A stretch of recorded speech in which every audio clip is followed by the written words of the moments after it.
I was having what I now know was an out-of-body experience. I left my body through the back of my head. That was my experience. Saw my body, saw the person that I had thought myself to be up until that time of my life, mid-20s. And I said, well, I mean, I didn't quite say it this way, but I said, well, wait a minute. That's supposed to be me, but it's an object. I can see that. So the seeing of that is not the same as that. And I had this panoramic 360-degree sense of awareness and the most overwhelming sense of peace and tranquility that I can imagine. I not only saw my body struggling, this body called Keith, struggling in the water.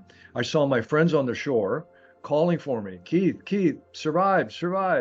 My body was about 150 yards out from the shore, from the people who were calling my name. What I heard was one of my friends on the trip with us, who'd been in the water herself but got out. Her name was Mary, and she was saying to another friend of ours named Moore, why didn't Keith listen? Why didn't he stay out? I told him it was too dangerous. I told him the water was too rough.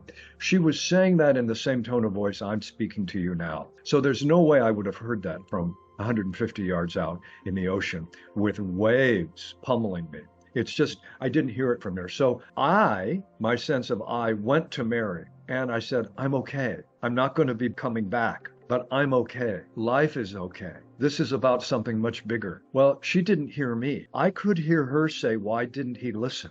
She couldn't hear me. That reinforced my sense that I'm no longer alive or I'm dying. I am entering the realm of death. But I went through a tunnel, which I did not know existed. I did not know about the tunnel because the near-death experience was not yet on the map. I had never heard of it. I went through a tunnel. I heard sounds, brilliant light, like a psychedelic experience, if you will. It was just overwhelming sound and light, and also a sense of peace. The sense of going through a tunnel was something I was aware of, the sense of going through a kind of long, dark tunnel with the walls of the tunnel almost seeming to be animated. It was somewhere between organic and inorganic, and voices and music that increasingly sounded like choral music. I don't think ordinary life is a fraud or something that's not real.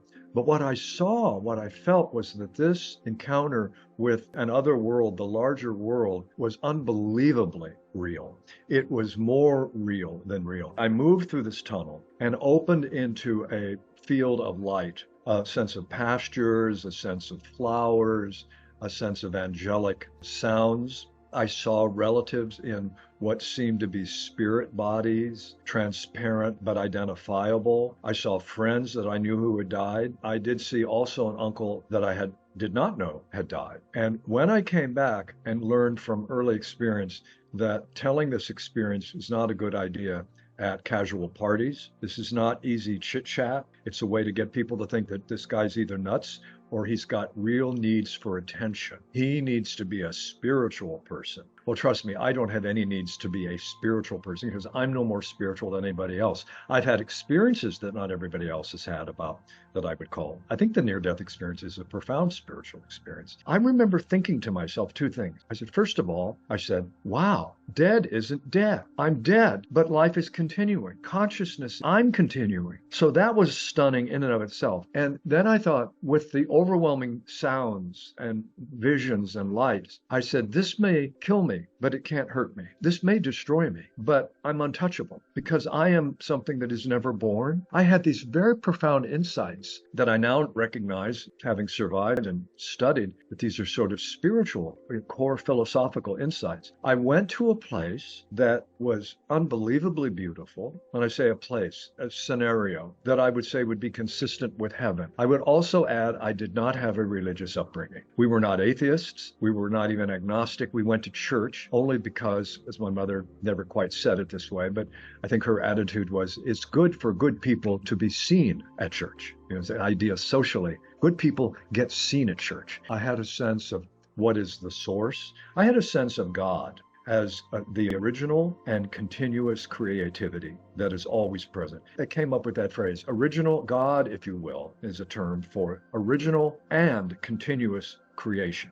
That which causes this to continue to be, and that which causes this moment to seem infinite, when it so often does. We often feel trapped in our circumstances, but then we realize we've been trapped before, and I survived. But in any case, I didn't have the classic declaration be made to me, it is not your time, you must go back. I didn't have that. But suddenly I found myself back in my body. I was somehow catapulted back into my body.